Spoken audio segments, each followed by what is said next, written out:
सबसे पहले तो वंदना जी को शुद्धि के लिए बहुत बहुत बधाई। मैं कह ये रहा था कि वंदना जी ने बाल कथाओं से, कहानियों से और कविताओं से जो शुरुआत की थी, तो शुरुआती दौर में जब मैं इनका लेखन पढ़ता था तो मुझे हमेशा लगता था कि एक बड़ा उपन्यास, एक बड़ी कथा इनके भीतर पनप रही है। खास तौर से मुझे ये लगता था कि जो लोक संस्कृति का जो जुड़ाव है, जिस तरह से वो अपने गांव देहात की, अपनी जमीन की बातें करती थी, मुझे लगता था कि एक इस तरीके से लोक परिवेश पे अगर राजस्थान पे वो लिखेंगी तो एक बेहतर उपन्यास वो लिख सकती हैं। जब उस समय सुशील सिद्धार्थ जी थे और दूसरी परंपरा के लिए बात हुई थी, तो सुशील जी ने भी उनसे कहा था कि आप उपन्यास लिखिएगा। और इनके पास जो भाषा है, जो संवेदना है, जो इनका अपना ऑब्जर्वेशन है, वो एक उपन्यासकार के लिए बेहद जरूरी होता है, और वंदना जी के पास वो है।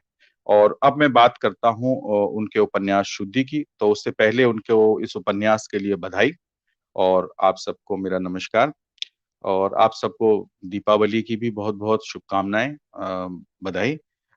शुद्धि, आप अगर देखें तो उपन्यास आप लोगों ने पढ़ा है, तो आप ये देखें कि ये एक व्यक्ति, फिर एक दाम्पत्य, फिर एक परिवार, और फिर उसके बाद राजस्थान के एक गांव के एक देशकाल से शुरू होकर यह कथा धीरे धीरे धीरे धीरे विस्तार पाती हुई पूरे समाज और देश की कथा बन जाती है। शुरू एक परिवार के, एक दाम्पत्य के, एक व्यक्ति से होती है, और अंत तक आते आते जैसे कि आप उसको ये नहीं डिसाइफर कर सकते कि ये कथा एक दाम्पत्य की है या एक व्यक्ति की है या एक सामंतवादी परिवार की है। ये धीरे धीरे विस्तार पाते हुए ये पूरे समाज की कथा बन जाती है। और जहां से ये शुरू होती है, जो इसका प्रस्थान बिंदु, जहां से ये टेक ऑफ करती है, आप अगर इसके शुरू को देखें, तो जहां से ये शुरू होती है, तो ये जिस व्यक्ति से शुरू होती है, वह व्यक्ति भी जो है वो अब नहीं रहा है। यानी एक अनुपस्थित की कथा के रूप में ये प्रारंभ होती है। और ये भी एक बड़ा एक शिल्प होता है कि दरअसल जिसकी कथा आप कह रहे हैं, या जिसके आसपास आपकी कथा का जो वितान है वो शुरू हो रहा है, बन रहा है, वो व्यक्ति अनुपस्थित है। तो वो कर्ता रूप में अब है नहीं वहां पे। तो एक तरह का रेट्रोस्पेक्ट भी उस कहानी के एक शिल्प में आपको देखने को मिलता है। तो इस तरह से ये कथा जो है वो वर्तमान में खड़े होकर जीवन या कई जिंदगियों का एक साथ सिंहावलोकन या रेट्रोस्पेक्ट की तरफ जाती है, कि कथा में एक घटना घट जाती है और कैसे फिर जीवन पूरे उसको पुनर्वलोकन पे लौटता है कि उन पति पत्नी का आपस में क्या संबंध था, उनका बेटे का कैसा संबंध था। फिर बेटे के परिवार की कथा खुलती है, फिर बेटे के एक संबंध और संबंध होने की कथा खुलती है, और कैसे वो चीजें आपस में गुथी हुई हैं।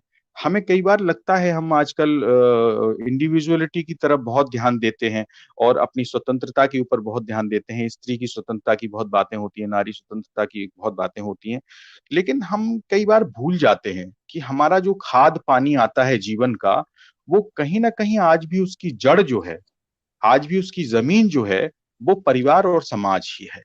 हमारे यहाँ आज भी आप अकेले खड़े होकर सोचेंगे तो बहुत देर तक नहीं सोच पाएंगे, बहुत देर तक बोल नहीं पाएंगे, या कहीं जुड़ नहीं पाएंगे। ये कथा हमें इसी तरह से, मतलब उन समाज में जो हमें सतह पे जो संबंध दिखाई देते हैं, उसके भीतर कैसे हम लोगों की जड़ें आपस में गुथी होती हैं।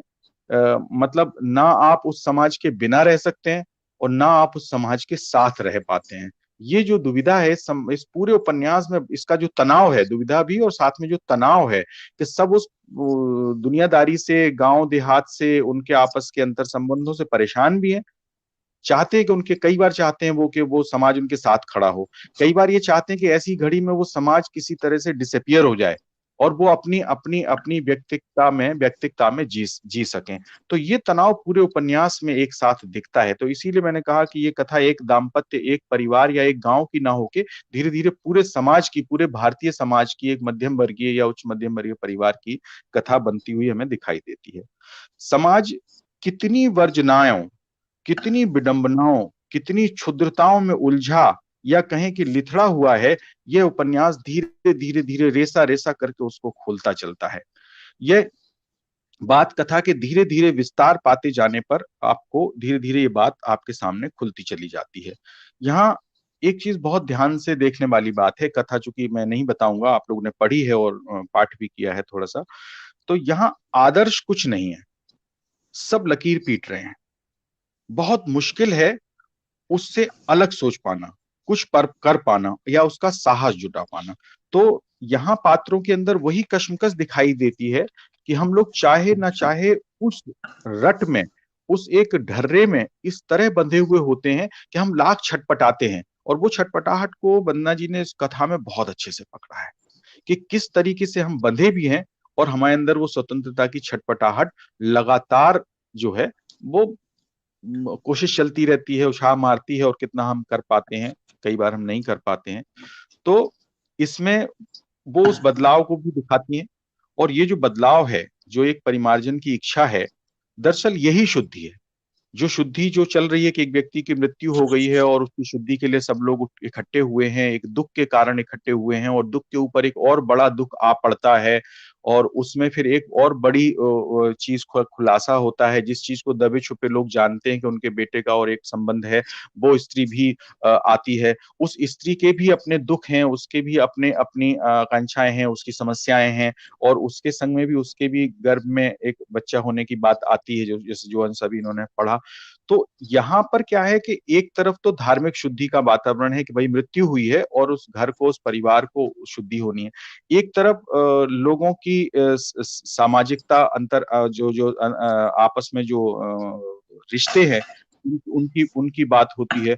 और एक तरफ हम ये देखते हैं कि कैसे समाज एक दुख में या सुख में अपने आप परिष्कृत होता हुआ चलता है। जहां हमें लगता है कि सब खत्म हुआ, वहां से एक उम्मीद की किरण फूटती है और बदलाव आता है। तो ये जो परिमार्जन है, दरअसल यही शुद्धि है। शुद्धि वो नहीं है जो धार्मिक रूप से हो रही है, सामाजिक रूप से हो रही है। जो चरित्रों का जो विकास हो रहा है, जो चरित्र अपने संघर्ष से निकल के आ रहे हैं और हमें जिससे जो अपेक्षा होती है वो उसके उलट एकदम से अलग समाज की धुरी से छिटक के एक बात कहता है कि नहीं, मैं ये नहीं, मैं ये करना चाहता हूं। तो ये शुद्धि है। नहीं तो किसी की मृत्यु के बाद कर्मकांड केवल एक मानसिक ढकोसला, एक आडंबर ही तो है। लेकिन अगर हम उस कर्मकांड के भीतर देखें, सब लोग जुटते हैं, और अगर हम उस जीवन का मूल्यांकन ना कर सकें या उस जीवन के जिए गए ढर्रे को समझ के अपने को ना बदल सकें, तो उस लोगों के इकट्ठे होने में और उस शोक को मनाने में केवल एक आडंबर और एक ढकोसला ही दिखाई देगा आपको। लेकिन यहाँ पे जो है वो समानांतर चल रहा है, जो एक धार्मिक कार्यक्रम है, जो लोगों की अपनी जो जुड़ाव है, जो रीति रिवाज हैं, वो अपने रहे हैं। और दुनिया हुई है कि दुनिया, और फिर कैसे वो एक दूसरे से सामंजस्य बिठा रहा है, ये उपन्यास बहुत खूबसूरती से पकड़ता है। ज्यादातर ये अपने अपराध बोध से मुक्ति की तरह घटित होता है। कई जगह अंतर्द्वंद जो है वो ज्यादातर अपने या तो अपने अपराध बोध से या उससे मुक्ति की छटपटाहट की तरह घटित होता है।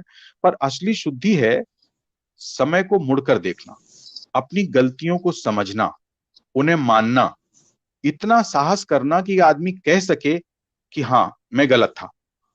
हो सके तो उन्हें सुधारना, और अकेले छूट जाने के डर से सच ना कह पाना और अपराध बोध से घिरते जाना, जैसे भाव से, इस भाव से मुक्ति पा लेना, ये दरअसल शुद्धि है। ये उपन्यास के अंत में, हम जब उपन्यास जब अंत होता है तब हम समझ पाते हैं कि किस तरीके से वो आप अपराध बोध से, किस तरीके से दूसरों को क्षमा कर देना और अपनी गलती स्वीकार करके अपने किए पे क्षमा मांग लेना और उसके सुधार की तरफ बढ़ जाना, उस बदलाव की तरफ एक कदम उठा लेना, उस परिवर्तन की तरफ एक कदम उठा लेना, ये समानांतर एक शुद्धि, जिसमें आत्मिक चरित्र भी बदलता है।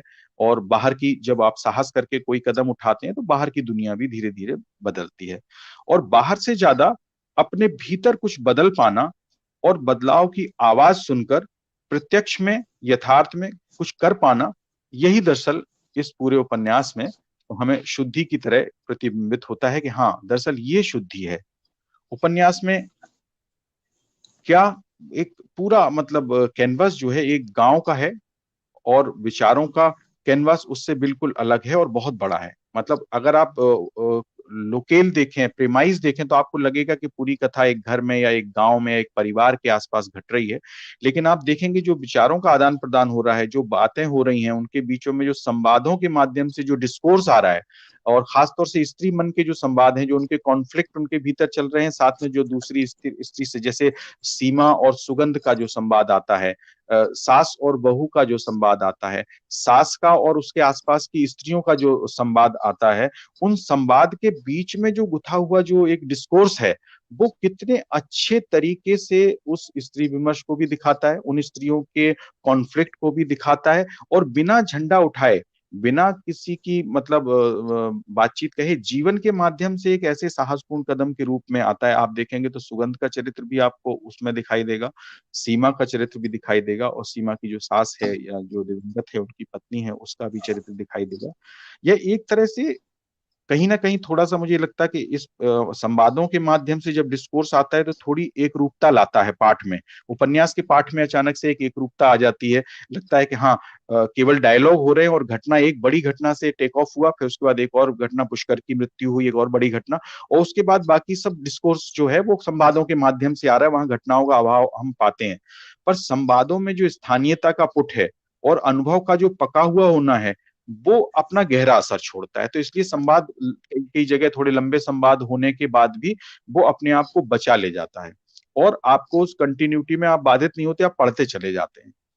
और यही शायद एक अच्छे उपन्यासकार की बात है कि वो जो कहना चाहता है, और घटनाओं के अभाव में भी, या घटना के विरल होने पे भी, जिन जिन स्थानों पे घटनाएं विरल हैं, उन स्थानों पे भी वो बहुत अच्छे से, कि जैसे सीमा और उसके बच्चों का जो कॉन्फ्लिक्ट है, जो उसके सुगंध के आ जाने से जो जो परिस्थितियां पैदा होती हैं, पुष्कर अपने आप में एक अलग चरित्र है। तो संवादों के माध्यम से जो डिस्कोर्स होने की एक रूपता आती है, वह अनुभवों में गुथा हुआ होने की वजह से, इन डेप्थ होने की वजह से, वो वहां पे निभा ले जाता है।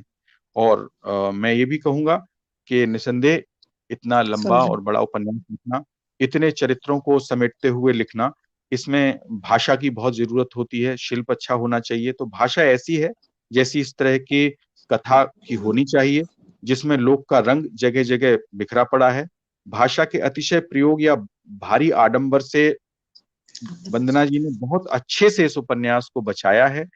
तो हम इसको पढ़ते हुए कहीं हमें ये नहीं लगता कि हम इसको एक स्थानीय कथा की तरह पढ़ रहे हैं, बल्कि ये कथा मतलब हमसे जुड़ती चली जाती है, और हम इस कथा से जुड़ते चले जाते हैं। और अंत में यही एक बात जो कहनी है मुझे, वो एक लाइन पढ़ के मैं अपनी बात समाप्त करूंगा, जो आखिर में वंदना जी ने कहा है कि शुद्धि शुद्धि सिर्फ पूजा हवन करने से नहीं आती, अपने विचार भी शुद्ध करने पड़ते हैं, तब होती है शुद्धि। मैं खाट पीड़े नहीं दे रही, स्कूल में कमरा बनवा रही हूँ, तालाब खुदवाऊंगी गांव में, अपनी हवेली को भी भरतिये के नाम कर दिया है। उसने अंतिम विदाई से पहले शेर सिंह को आखिरी रिपोर्ट सौंपी। इस तरह जब समाप्त होता है तो वो यथार्थ के धरातल पे भी बदलाव बदलाव को दिखाता है। और वाकई शुद्धि जो है, हमारे अंदर की शुद्धि हो, ये ज्यादा जरूरी है। आडंबरों से अलग वो शुद्धि हो, वो ज्यादा जरूरी है। और भीतर की जब जो हम बदलें भीतर से, तो वो बदलाव यथार्थ में हमें जमीन पे दिखाई दे, वो ज्यादा जरूरी है। तो इस तरह से ये उपन्यास संपन्न होता है, और वंदना जी को इसके लिए बहुत बहुत बधाई। मुझे बहुत अच्छा लगा, भाषा बहुत अच्छी लगी, और जो लय बनाए रखता है उपन्यास, वो अपने आप में इसकी विशेषता है। धन्यवाद।